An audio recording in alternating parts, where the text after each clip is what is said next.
Good day, sir. I'm Jesiludi Nakila, and I will be discuss the Lesson 17 Economic History. Lesson Objectives. By the end of the lesson, the students will be able to describe the country's economic history through issues of agrarian reform, taxation, and trade policies. Identify how economic problems of the present are written in the past decisions and events.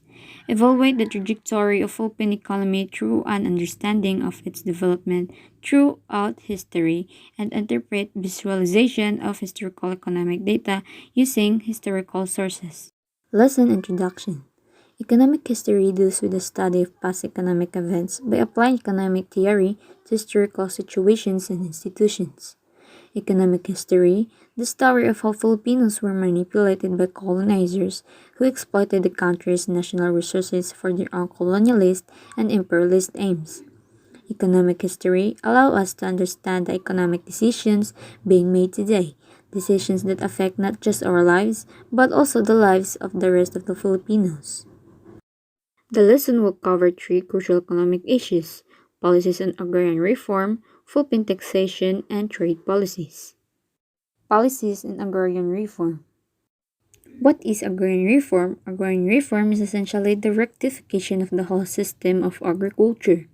It is the center of the relationship between the production and the distribution of land among farmers. Ang agrarian reform ay isang mahalagang aspeto ng ekonomiya ng Pilipinas sapagkat halos lahat ng kalahati ng populasyon ang nagtatrabaho sa sektor ng agrikultura at ang karamihan sa mga mamamayan ay naninirahan sa mga lugar sa kanayunan. Nakatuon din ito sa katangian ng uri ng pampolitika at pang-ekonomiya ng mga ugnayan ng produksyon at pamamahagi sa pagsasaka at mga kaugnay na negosyo, at kung paano ito kumukuha sa mga malalawak na struktura ng klase. Through genuine and comprehensive agrarian reform, the Philippines will be able to gain more from its agricultural potential and uplift Filipinos in the sector, who have been the longest time suffering in poverty and discontent.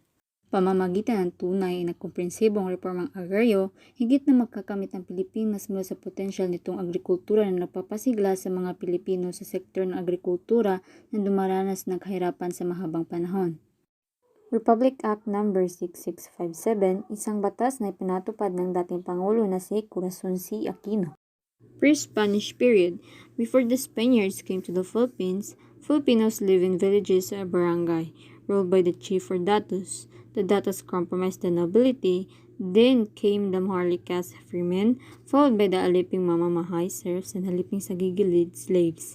Bago pa man dumating ang mga Espanyol sa Pilipinas, ang mga Pilipino ay naninirahan sa mga barangay na pinamumunuan ng isang chief or datos. Despite the existence of social structure, everyone had access to the fruits of the soil. Rice was the medium of exchange as money was yet unknown. Sa kabila ng pagkakaroon ng iba't ibang uri sa estrukturang panlipunan, halos lahat ay may akses sa mga bunga ng lupa. Hindi alam ang pera at ang bigas ang nagsisilbing daluyan ng palitan. Spanish period. When the Spaniards came to the Philippines, the concept of encomienda, royal land grants, was introduced.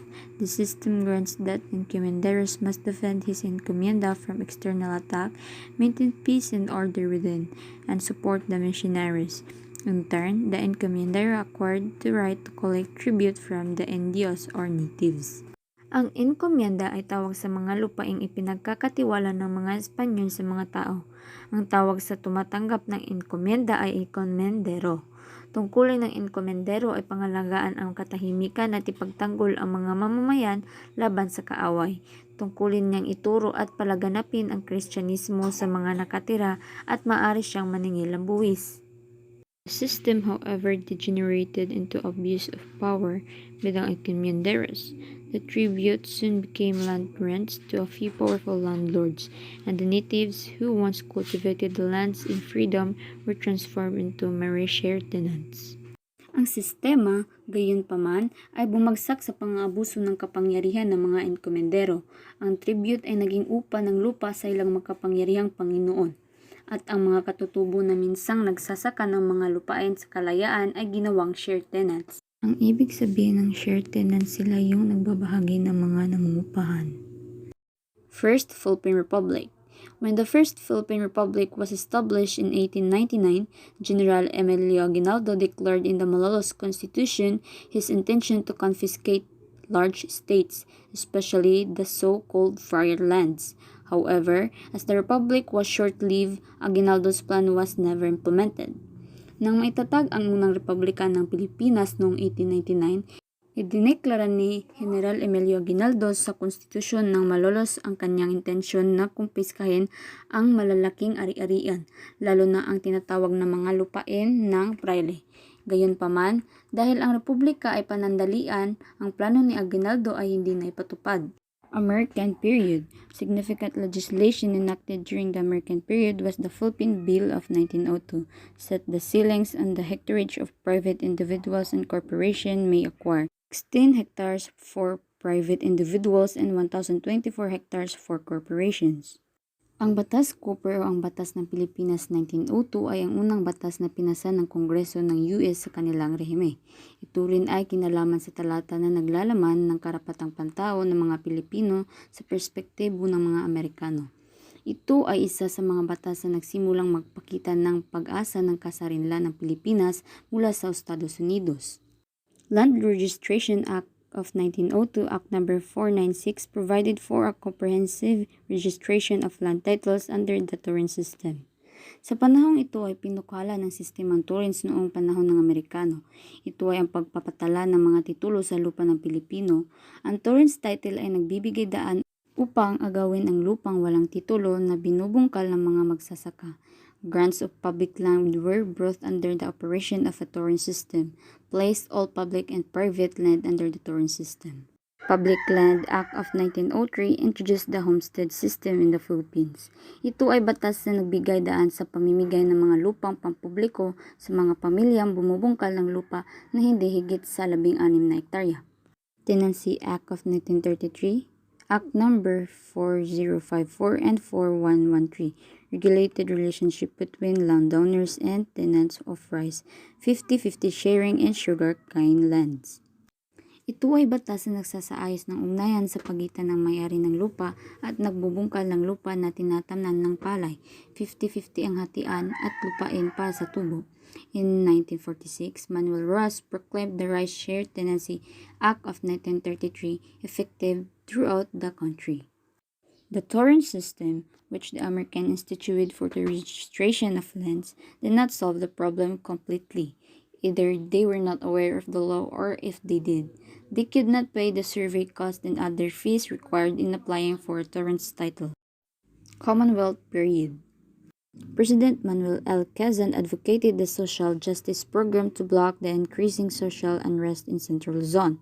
Implementation legislation enacted during this period was 1935 Constitution, which was promulgated for the promotion of social justice to ensure the well-being and economic security of all people.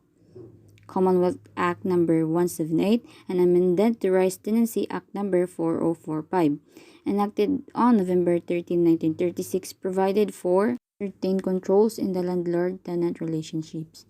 Ito ay may kinalaman sa pagkontrol sa relasyon ng may-ari ng lupa at nagbubungkal nito. National Rice and Corn Corporation, NAREC 1936, established the price of rice and corn that helped the poor tenants as well consumers. Ang National Rice Corn Corporation or NAREC ang nagtatakda ng presyo ng bigas at mais upang matulungan ang mahihirap na magsasaka at consumer. Commonwealth Act No. 461, 1937 specified the reason for dismissal of tenants and only with the approval of Tenancy Division of Department of Justice. Rural Program Administration, created on March 2, 1939, provided the purchase and lease of haciendas and their sale and lease of tenants. Commonwealth Act No. 441, enacted on June 3, 1939, created the National Settlement Administration with a capital stock of 20 million. Japanese occupation. Second World War that started in Europe in 1939 and in the Pacific in 1941. The Hukbo ng Bayan Laban sa Hapon or Hukbalahap controlled the areas of Central Luzon, composed of peasants and workers, took up arms against the Japanese forces. Peasants who supported them earned fixed rentals, while the landowners who supported the Japanese lost their lands to peasants. Problem of land tenure in Philippines remained even the Philippine independence in 1946. Philippine Congress revised the tenancy law. During the administration of President Manuel Rojas, he enacted the following law. The Republic Act No. 34 established a 70-30 sharing arrangement between tenant and landlord. Ang batas na ito ang pagsasaayos na hangatian ng lupa sa pagitan ng may-ari ng lupa at magsasaka. Republic Act No. 55 provided for more effective safeguard against arbitrary ejectment of tenants, kung saan ang batas na ito ang pagbibigay proteksyon sa di makatarungang pagpapaalis sa mga magsasaka. During the administration of President LPG Quirino, he enacted the following law.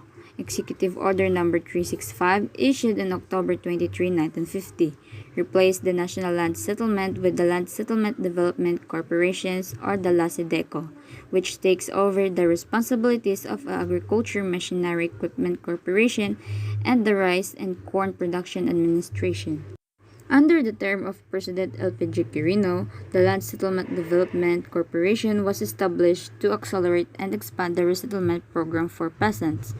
This agency became the National Resettlement and Rehabilitation Administration, or NARA, under the administration of President Ramon Magsaysay.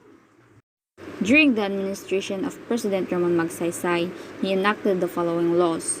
Republic Act No. 1160 of 1954. Abolished the LASIDECO and established the National Resettlement and Rehabilitation Administration, NARA, to resettle descendants and landless farmers.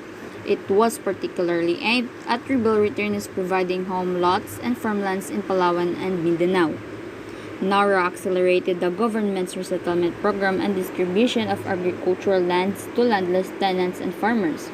It also aimed to convince members of the Hawks, a movement of rebels in Central Luzon, to resettle in areas where they could restart their lives as peaceful citizens. Republic Act No. 1199, Agricultural Tenancy Act of 1954, governed by the relationship between landowners and tenant farmers by organizing shared tenancy and leasehold system. The law provided the security of tenure of tenants. It also created the Court of Agrarian Relations.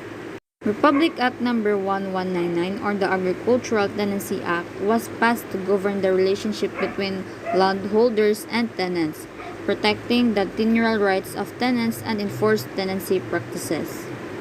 Republic Act No. 1400, Land Reform Act of 1955, created the Land Tenure Administration, LTA, which was responsible for acquisition and distribution of large tenanted rice and corn lands over 200 hectares for individuals and 600 hectares for corporations.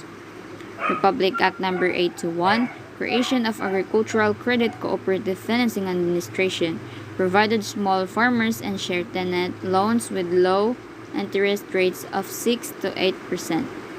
The administration of President Carlos Garcia, there was no legislation passed in his term, but he continued to implement the land reform program of President Magsaysay. During the administration of President Chistado Macapagal, he enacted the following law. Republic Act No. 3844 of August 8, 1963, Agricultural Land Reform Code, abolished share tenancy, institutionalized leasehold, set retention limit at 75 hectares, invested rights of preemption and redemption for tenant farmers, provided for an administration machinery for implementation, institutionalized a judicial system of agrarian cases, incorporated extension, marketing, and supervised credit system of services of farmer beneficiaries. Ayon sa batas na ito, ang mga nagbubungkal sa lupa ay itinuturing na tunay na may-ari ng lupa. Inalis din ng batas na ito ang sistema nagpasimula ng isang malawakang reforma sa lupa. The administration of President Ferdinand E. Marcos, Proclamation No. 1081 on September 21, 1972, ushered the period of the new society. 5 days after the proclamation of martial law, the entire country was proclaimed a land reform area, and simultaneously the agrarian reform program was decreed. President Marcos enacted the following laws. Republic Act Number 6389, Code of Agrarian Reform, and Republic Act Number 6390 of 1971. Created the Department of Agrarian Reform and the Agrarian Reform Special Account Fund. It strengthened the position of farmers and expanded the scope of agrarian reform. Presidential Decree Number 2, September 26, 1972. Declared the country under the Land Reform Program. It enjoined all agencies and offices of the government to extend full cooperation and assistance to the AR. It also activated the Agrarian Reform Coordinating Council. Presidential Decree Number 27, October 21, 1972. Restricted land reform scope to tenanted rice and corn lands and set the retention limit at 7 hectares. During the administration of President Corazon Aquino, the Constitution ratified by the Filipino people during the administration of President Corazon C. Aquino provides under Section 21 under Article 2 that the state shall promote comprehensive rural development agrarian reform. With this, President Aquino signed into law the following: Executive Order Number 228, July 16, 1987, which declared the full land ownership to the qualified farmer beneficiaries covered by the PD 27. Executive Order Number 229, July 22, 1987, provided the mechanism for the implementation of Comprehensive Agrarian Reform Program or CARP. Proclamation Number 131, July 22, 1987, instituted the CARP as a major program of the government. Provided for a special fund known as the Agrarian Reform Fund, ARF, with an initial amount of 50 billion covered the estimated cost of the program from 1987 to 1992. Executive Number 129, July 26, 1987, streamlined and expanded the power of operations of the DAR. Republic Act Number 6657, June 10, 1988, Comprehensive Agrarian Reform Law, an act which became effective June 15, 1988, and instituted a comprehensive agrarian reform program to promote social justice and industrialization, providing the mechanism for its implementation and for other purposes. This law is still one being implemented at present. Executive Order Number 405, June 14, 1990, vested the Land Bank of the Philippines the responsibility to determine land valuation and compensation for all lands covered by CARP. Executive Order Number 407, June 14, 1990, accelerated the acquisition and distribution of agricultural lands, fish ponds, agroforestry lands, and other lands of the public domain suitable for agriculture. The administration of President Fidel Ramos. When President Fidel V. Ramos formally took over in 1992, his administration came to face with publics who have lost confidence in the agrarian reform program. His administration committed the vision, fairer, faster, and more meaningful implementation of agrarian reform program. President Fidel V. Ramos enacted the following laws. Republic Act Number 7882, 1995, amended certain provision of Republic Act 6657 and exempted fish ponds and prawns from coverage of CARP. Republic Act Number 7905, 1995, strengthened the implementation of the CARP. Executive Order Number 363, 1997, limits the type of lands that may be converted by sitting conditions, under which limit the type of lands that may be converted by sitting conditions, under which specific categories of agricultural land are either absolutely non-negotiable for conversion or highly restricted for conversion.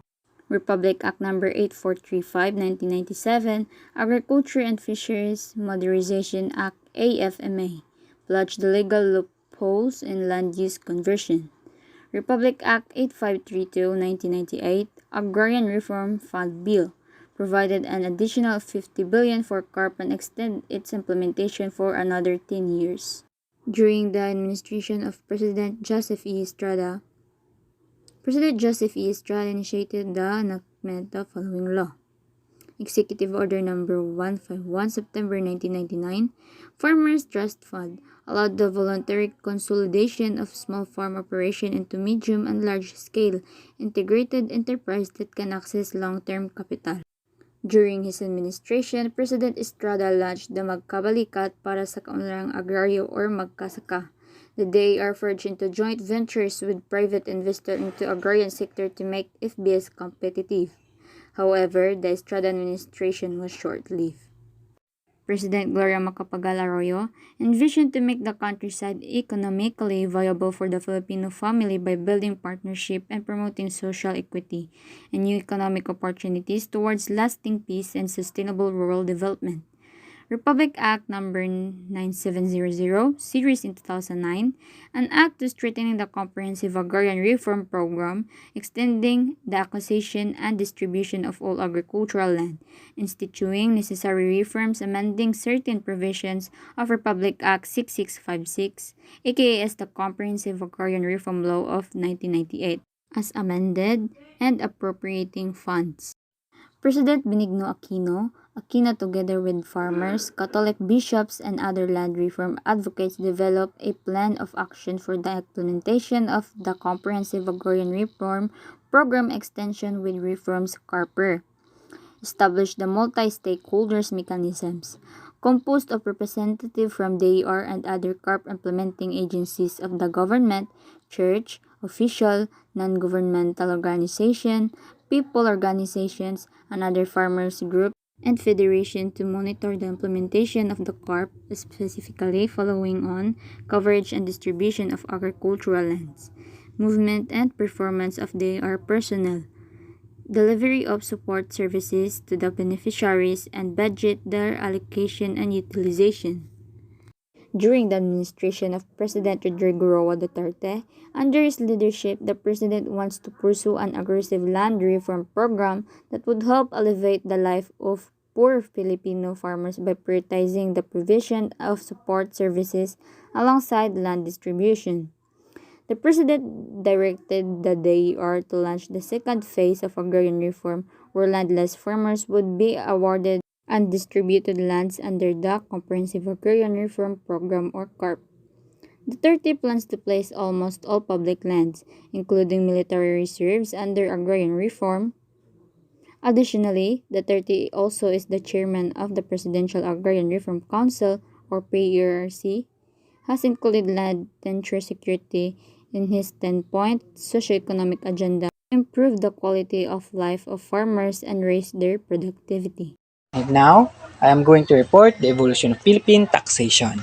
Kahit pa mayaman tayo sa anyong pandagat at panlupa, ang ating mga ninuno ay pangunahing sangkot sa isang ekonomiyang pangkabuhayan o ang subsistence economy, saan ang pagbili o panininda ay wala, habang ang pagbabayad ng tributes o buhis o obligasyon na magbigay ng mga serbisyo sa paggawa sa mga dato ay maaari lamang maihahalin tulad sa taxation natin ngayon. At bakit? Kumpara noon, labis na nakadepende ang gobyerno sa buhis na ibinibigay natin ngayon. Ngayon ay dumako tayo sa pagdating ng mga Espanyol. During ani guys, demanded na nga magbayad ang mga Filipino og salapi kay gitanggal naman tong subsistence system o gibayloan naman sa tributos. Ang purpose niya guys is for the goodness ra gihapon sa Espanyol. Pero galisod gihapon sila kolektaan nga tax og ilahan na solusyonan through pueblos. As the picture shown guys, daghay na hikayat aning pueblos.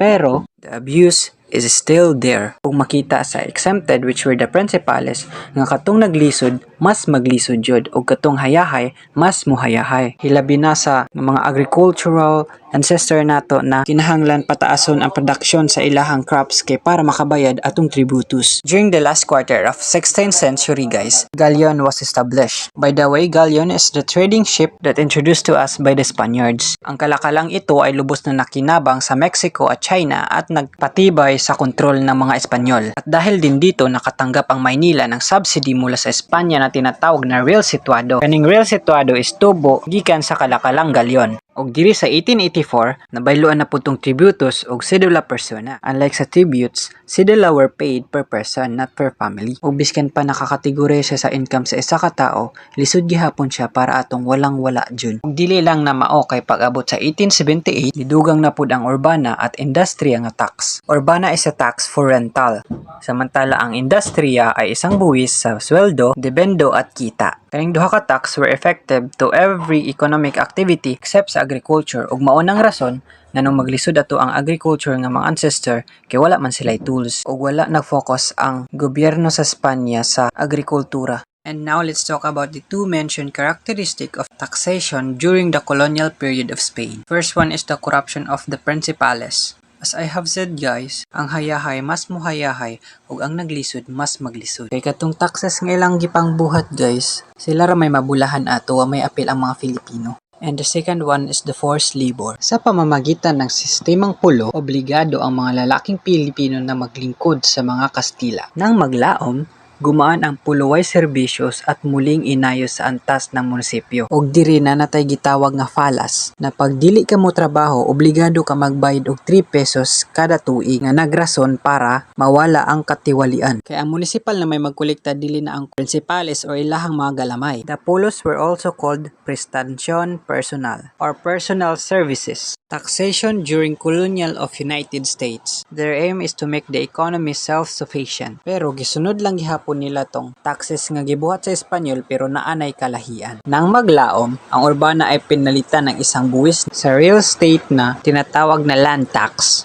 Problem of the land tax. Ang problema sa buwis sa lupa ay ang pagpapatitulo sa kanayunan ay nagkagulo. Ug mao nang nabuhat ang Internal Revenue Law ng 1804. And now let's talk about the 10 significant source of revenue. And those are the license taxes on firms dealing in alcohol and tobacco, excise taxes on alcohol and tobacco products, taxes on banks and bankers, document stamp taxes, the cedula, taxes on insurance and insurance companies, taxes on forest products, mining concession tax, tax on business and manufacturing, and the last one is the occupational licenses. O kung wala ni sila guys, dili pud mo function og dali-dali ang gobyerno sa United States kay wala man sila source of funds. And what happened to Sidula guys is nakomplikado na kay tungod sa mga changes. In 1913 guys, ipinasa ang Underwood-Simmons Tariff Act na nagresulta sa pagbawas sa kita ng pamahalaan bilang buwis sa pag-export. And as a countermeasure guys, daghanay buwis nga gipatupad ang gobyerno. Gayon pa man, ang mga bagong likhang ito ay hindi sapat upang madagdagan ang mga kita ng pamahalaan. This concludes guys that the introduced tax structure was improvement of the earlier system introduced by United States. However, inequality remained as the low class still felt bulk of burden of taxation. In contrast, the upper class were able to maneuver the situation to their benefits, while the agricultural sector was still taxed low to promote growth, but there was no incentive for industrial investment to take growth and development. Or in a short term, the tax that implemented during this period was still regressive. World War II. During ani guys, nasakop na puta sa isa ka bansa nga mapang-abuso. The impact of the war on the Philippine economy. Ang Maynila ug ato ang agrikultura kay naguba. Tungod ani guys, mas nidepende pa kita sa United States kay wala man tay enough nga military force para makalaban sa Japan. The taxation during the presidents of the Philippines. President Elpidio Quirino. During siyang termino guys, nitaas ang kita sa buwis tungod sa impetus kay wala na ta nagdepende sa imports. While the presidencies of Magsaysay, Garcia, and Macapagal is kabaliktaran sa nahitabo kay Elpidio kay tungod sa corruption. Og dirita sa Marcos authoritarian. Simple ra kaayo guys, wag gihapon na improve ang kahimtang sa taxation. President Corazon Aquino. Nireforma niya ang sistema ng buwis sa pamamagitan ng tax reform program. Ang layunin ay upang mapabuti ang pagtugon ng sistema ng buwis. Og naabay changes nga nahitabo. Naagi hapon guys pero dili siya enough para masuportahan ang growth sa atuang economy. Og diri kay President Fidel Ramos, ang layunin ng VAT na nilagdaan noong termino ni President Corazon is na-achieve niya tungod sa iyahang mga bagong pamaagi. While diri sa termino ni President Joseph Estrada, continue rato niyang tax reform kay effective man siya kaayo. Ang kagana sa termino ni President Benigno Aquino guys kay ang iyang sin tax reform. Dahil dito, tumaas ang budget ng Department of Health at ang libreng premium ng health insurance para sa mga mahihirap na nakatala sa PhilHealth ay tumaas. So daghay nakabenepisyo ani guys. While ang tax reform ni President Duterte guys kay para sa Acceleration and Inclusion or TRAIN Act. Ang reformang ito ay nakatuon lalo na sa buwis sa kita. So progressive yun taaning nga time guys. But unfortunately, niabot ang pandemic na nagresulta para mubalik ta sa sinugdanan. And now let's talk about the conclusion. The Philippine taxation has remained regressive throughout history despite of effort of the government to reduce the tax load of low-income earners. The train law introduced in 2017 sought to solve this, but the burden of ordinary Filipinos remained. And hopefully guys, ang presidente nato karon kay makabuhat og way para maresolba na jud ning problema nato sa buwis. And that's end my discussion guys. Thank you. So good day to you, sir, and good day to all of you classmates. I am Joseph Muscusa, and now I am I am here in front of you to discuss the trade policies and Philippine economy. So let's start. Trade policies and the Philippine economy. In a pricing evolution of the Philippine trade policies, we began by looking at the Marine Silk Road. The sea was the primary avenue of commerce. So, the Maritime Silk Road is the section of the historic Silk Road that connected Southeast Asia, the China, the Indian subcontinent, the Arabian Peninsula, Somalia, Egypt, and Europe. So they are the primary or the target of the commerce or trader. So ang kaning Marine Silk Road is mao ni sila ang target sa mga trader or sa mga mupalit sa mga island kay ang kaning Philippines is nakasulod siya sa sa Southeast Asia nga nagkuan sa Marine Silk Road. So next, archaeological finds and ancient shipwreck and early settlement reveal that the Philippines played a vital part in the maritime trade, especially in the 15th century. So, ang Philippines is one of the maritime Silk Road that they found an ancient shipwreck. According to my research, there are many shipwreck found, but I only know 3 of them. So, number 1 is the Pandanan shipwreck, number 2, Lina Shoal shipwreck, and number 3, Santa Cruz shipwreck. So, mao na siya ang mga shipwreck nga na-reveal sa Philippine Archaeological sa katong ancient shipwreck. So next, when the Spanish claimed and named Philippines, it destroyed the indigenous economy and culture and disrupted inter-island trade.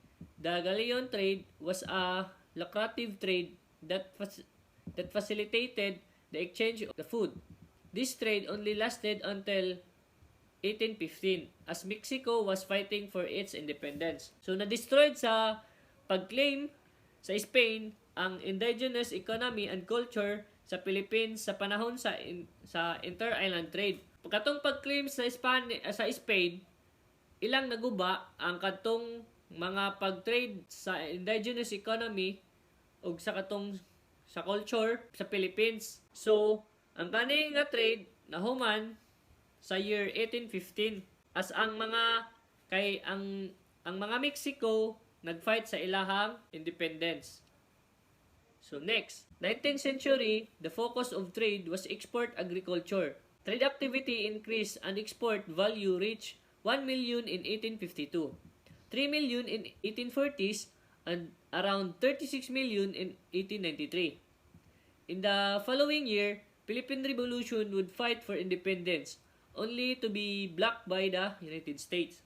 So as you can see, ang Philippines nagka-increase ang ilang mga trade rate. So sa mga sumusunod nga tuig, ang Philippines is still fighting for the Philippine Revolution nung na-block ra by the United States. So US trade policy on the Philippines was not conducive to diffuse economic power in island. The Philippines Traffic Act of 1902 provide only a 25% reduction as US business felt that Philippines was too far away to merit investment. So ang US trade policy is kanang wala sila nagkandak sa ng economic power sa atoang island kay ang Philippines daw is layo ra daw to merit investment. So which mean kanang worthy bitaw nga mga investment ilang gi-diffuse ang economic power sa ato ang island. So in 1909 The Payne-Aldrich Traffic Act allowed free entry of the Philippine goods in U.S. exports were exempted from the tariffs in the Philippines in 1946. The Philippines was declared independent. The U.S. Congress passed the Philippine Trade Act of 1946 or the Bill Trade Act, which specified economic conditions that governed the emergence of the Philippine Republic from U.S. rule. It set quotas in exports, paged the Philippine peso to US dollar at rate of 2.1, and provide an 8-year of free trade between the two countries. The demand for imported goods, pervasive corruption, and rampant overpricing created a crisis in 1949 that led capital flight, inflation, and massive unemployment.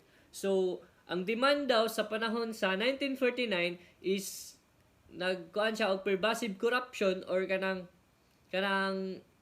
nag-spread ba sa mga corruption, kanang niabot siya og bisag aha nga kuan nga corruption og ang rampant overpricing or ang pagkalat nag-create og crisis sa mga tao sa 1949 og nagkuan siya og massive unemployment or ang pagkawala sa mga employee. So next, to simulate the industrialization, the government sought to improve incentive. However, moves by the government were ineffective. So next, Ferdinand Marcos won the president under the slogan, "This nation can be great again." In 1970s, the Philippines grew at higher average annual rate of 6.4%, mainly because Marcos borrowed foreign currency. So si Ferdinand Marcos is nadaog sa pagka-president sa under the slogan of "This nation can be great again" sa panahong 1970s. So ang Philippines is nag-grow og high average kay tungod si Ferdinand Marcos naghilam og foreign currency or sa mga imported nga mga kwarta or ibang bansa nga mga kwarta. So let's proceed. So under President Corazon Aquino, the economy floundered. She continued the economic liberalization policy, but her reformed trade policy acquired an anti-Marcos flavor as the government targeted industries operated by Marcos colonies, which earned legitimacy. So pagka-president ni Corazon Aquino, ang economy is nagsuffer or kanang nagkuan og kahirapan kay kanang iyang i-continue ang liberalization policy. Ang iyahang gibuhat is nagbuhat siya og anti-Marcos or katong mga gipang kuan ni President Marcos nga mga policy is iyaha tong gi waliwala or dili siya gusto atong mga pagka-president ni President Marcos. Dili siya mo support sa mga idea ni President Marcos. So next, Aquino's successor, Fidel V. Ramos, launched the Philippine trade policy into mass liberalization and the globalization. The country cemented Philippine tariff and trade commitments, international law through participation in international trade agreements such as the World Trade Organization or WTO and Asia-Pacific Economic Corporation. It shielded the nation from distress in 1977 Asian financial crisis. Okay, next. Under President Benigno Aquino, the economy grew average of 6.2%, peaking at 7.2% in 2013. The Philippines became a darling for investors, both foreign and local. So sa pagka-president ni Benigno Aquino, ang economy sa Pilipinas is nag-grow na from average of 6.2 to 7.2. Samantalang sa panahon ni Ferdinand Marcos is 6.4. And the Philippines become the darling of investors. So ang Philippines daw is kanang napuno og mga investor or daghanay mga foreign investor nga both foreign and local. So sa mga foreigner o sa mga taga-dria is nakuan gid ang Pilipinas nga kanang darling of investors. So when Rodrigo Duterte came into office, growth rate was still high, 7.1%, but Philippines led its critics. Duterte war on drug, which has been condemned not just by its poor human rights record internationally. So, when Duterte become the president, ang growth rate is still high lang Japan, which is 7.1%. So, pag kuan ni Duterte og War on Drug Act, nag-condemn dili lang sa kuan poor human rights. Dili lang siya sa kuan sa human right nga record sa international Philippines. So, that's all. Thank you, sir. Good day, sir. My name is Lawrence Carl Pinagon, and I am the reporter for this lesson. Cultural history. Cultural history combines the approaches of anthropology and history to examine popular cultural traditions and cultural interpretation of historical experience. It examines the records and narrative descriptions of the past matter encompassing the continuum of event about a culture. Uh, culture Cultural history, sir, ay ang kasanayan ng kultura ay nagbibigay ng buhay sa isang nakaraang panahon at lugar. Sa paghahanap na ito, pinag-aaralan ng mga historiador ng kultura ang mga paniniwala at ideya gaya ng ginagawa ng mga intelekwal na historiador bilang karagdagan sa mga sinulat ng mga intelektual na elite. Sa alang-alang nila ang mga paniniwala minsan ay hindi nakasulat ng mga hindi gaanong may pribilehiyo at hindi gaanong pinag-aaralan. Lesson objective. By the end of this lesson, the student will be able to define cultural history and identify cultural issue in the Philippine history. Examine how Philippine epic poetry and festival are repositories of Filipino culture. Appraise the protection and conversion of our intelligible cultural heritage, and formulate a social media campaign to promote an intelligible cultural heritage element. Introduction. Philippine cultural history look at cultural tradition and interpretations of historical experience throughout the distinctive ways of Filipinos of various ethno-linguistic backgrounds live. Most often, the focus of cultural history is phenomena shared by ordinary groups of people. In some, our culture is our heritage, tangible and intangible manifestations of our culture that we inherited from earlier generations. We have to ensure the continuous survival of our culture heritage in light of the challenges that in face today. In this lesson, we focus on intangible cultural heritage, or ICH, representative and inclusive representations of our inherited tradition and practice, which involve in response to their environment and contribute to giving us a sense of identity and community.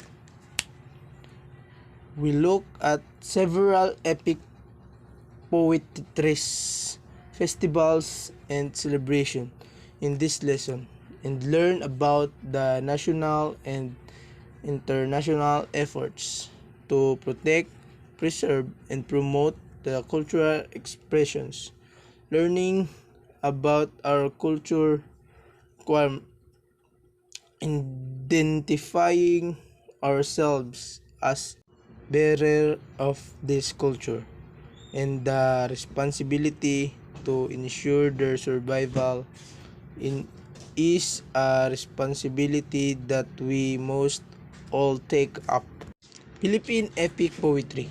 Epics used to be recited by special member of the society called binungkot for hours and hours during special occasion, traversing with the protagonist of the story in his adventure. Felipe Landa Hocano were able to record some of the Philippine epics and encode them into print material. They have become window to an era of our history that had no written source in 1963. Historian and anthropologist E.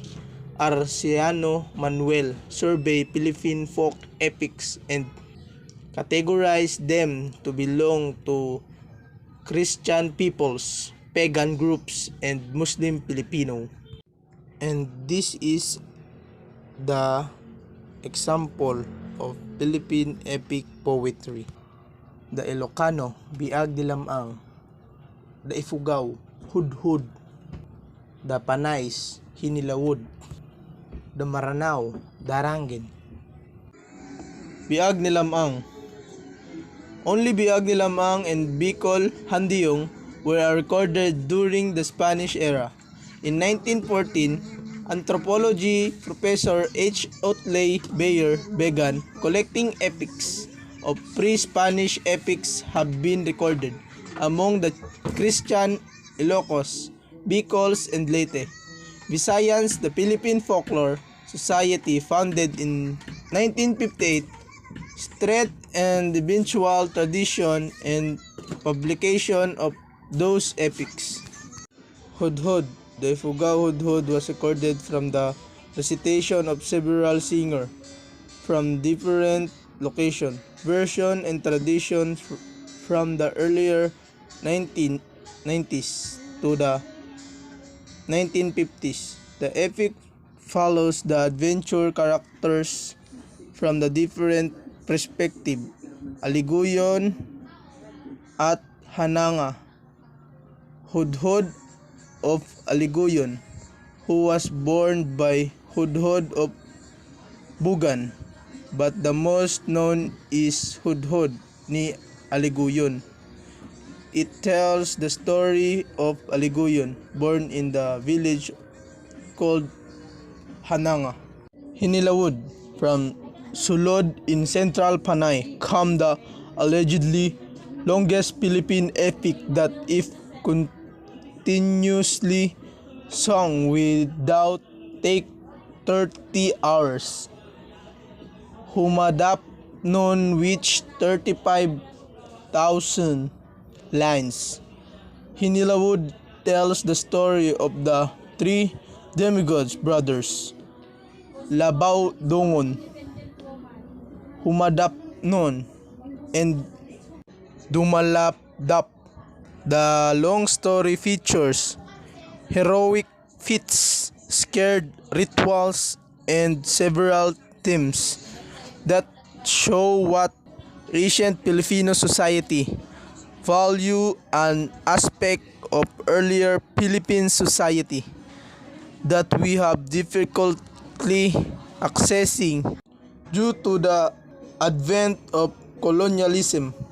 Darangen in Mindanao, the missionary Franklin Lowbanch was the first to introduce Maranao folk literature to the world in the 1930s, especially their Darangen or epic song. Unfortunately, it was not picked up and none showed much interest in his work like another Philippine epics. Darangen explores the theme of love, death, politics, and heroism.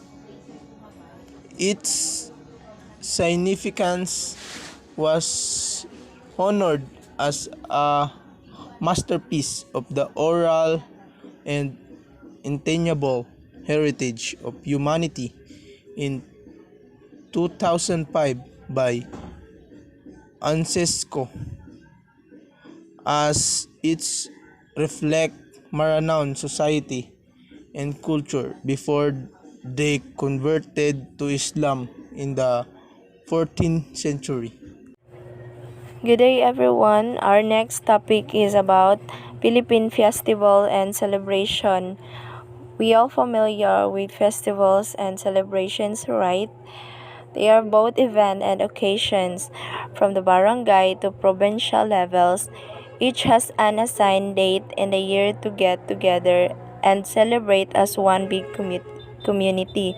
Some of the most known festival are the Feast of Black Nazarene, Feast of Santo Niño, Sinulog, Ati-Atihan Festival, Dinagyang, Penangbenga Festival, Mascara Festival, Zamboanga Hermosa Festival, Moriones Festival, Pahiyas Festival, and Kadayawan Festival. Santo Niño di Cebu Devotion. Isa siya ka simbolo sa pagsugod sa Christianity diri sa Pilipinas. It holds numerous stories of favors from the miracle of the Santo Niño where there are around 5,000 version of the Holy Infant. So wala kabalo kung unsa ng Holy Infant, it is a Catholic community dedicated to spreading the word of Christ. In 1521, Magellan gifted a holy image to Queen Juana and Baptiste native in Cebu. It was a significant, unique union of foreign image to the native beliefs of Anito and Anting-Anting, an acculturation of the Holy Infant into a system of indigenous folk beliefs and practices. This is the example of Anting-Anting and Anito.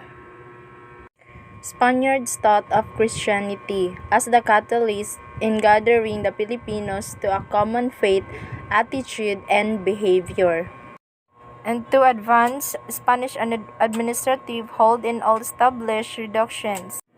At upang isulong ang isang kahangahangang imahe ng kadakilaan at karilagan ng simbahang Katoliko. At upang madaig sa pamamagitan ng pagmamalabis at makulayan ang kultura at kaugalian ng pre-colonial festival.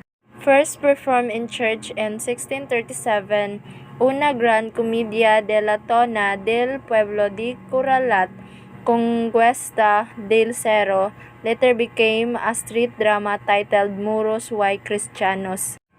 It is about a visual narrative and a celebration of Christian victory of Sebastian Hurtado de Corcuera over the Muslim Cachel Coralat. So, isa siya ka-aktibidad nga gina-celebrate sa mga Muslim o sa mga Kristiyano during the time. Reinhard went in 1998 in study of fiestas and colonial culture and summarized festivals. At present, folk Catholic festival and celebration are still celebrated throughout a year, even several times in a single month, but religious Catholic rituals are most simultaneously observed during the Holy Week. Passion. An epic narrative of the life of Christ takes form in masses, songs, and even enactments, the most intense of which happen annually in Pampanga for around 60 years now.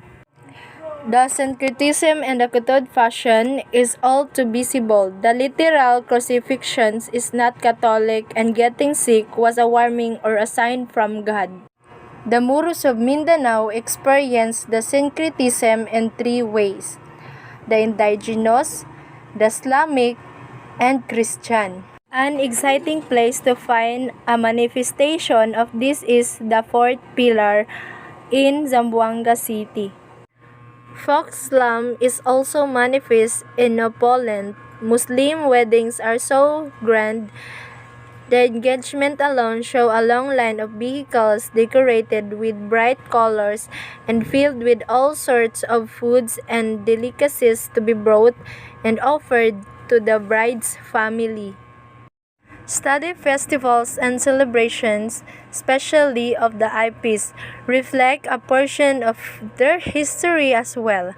Similar to oral traditions and epics, festivals are also considered elements of the country's intangible cultural heritage or ICH that need to be recorded.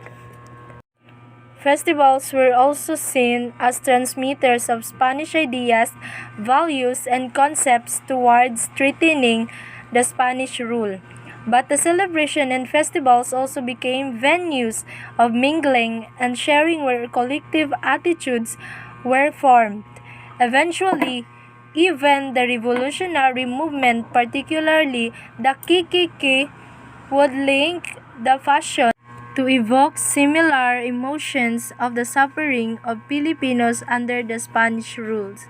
Through the centuries, festivals have picked up indigenous and foreign elements to make up a distinct Philippines festival culture, continuing to shape and be shaped by values and attitudes. Preservation of intangible cultural heritage. Ano nga ba ito? It was said that it is the practice, representation, expression, knowledge, or skill considered by UNESCO to be part of the place's cultural heritage, as compared to tangible culture heritage such as documents, structure, physical artifacts.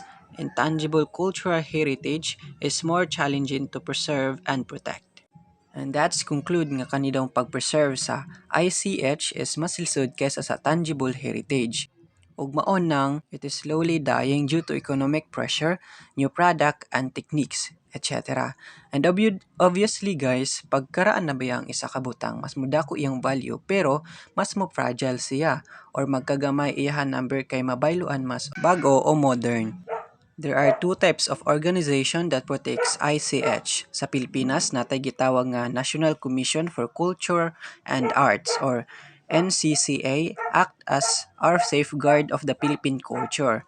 Kung international siya, gitawag siya og the United National Scientific and Cultural Organization or UNESCO as a specialized agency of United Nations include its program area the preservation of regional cultural history and promotion of cultural preservation. Now let's talk about the 5 domains and the sampling of ICH elements covered in the inventory.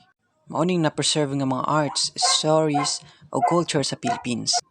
First domain is the oral tradition and expression including language as a vehicle of ICH. Og dira nabilong tong story ni Bihag ni Lamang ug uban pa. And the second domain is the performing arts. As the picture shows, nadira ang kuratas dance ug uban pa. While diri sa third domain is the social practices, rituals, and festival events. Mao na ning ato ang mga culture karon. Og diri sa Batanes na sila gitawag na kapangding. The fourth domain is about the knowledge and practices concerning nature and universe. Ug dira nabilong tong rituals nga ginapraktis sa Mindoro. And the last domain contains traditional craftsmanship ug mao na ning art nga na-preserve sa Philippines ug nadira ang Batanes nga nagbuhat og yuvok. Katong nakita ninyo nga lista guys nga provided sa libro dili siya to kumpleto. Natay 367 ICH sa ilalim ng PIIC. Ang hindi nasasalat sa pamana ng kultura ng bansa ay mahalagang pagpapahayag ng ating kultura na tinangka ng kolonyalismo na tanggalin ngunit nananatili sa buhay ng maraming tao. Dapat natin gawin ang lahat upang matiyak na ang mga kaugalian, tradisyon, kasanayan at kaalamang ito ay mananatili para sa susunod na henerasyon.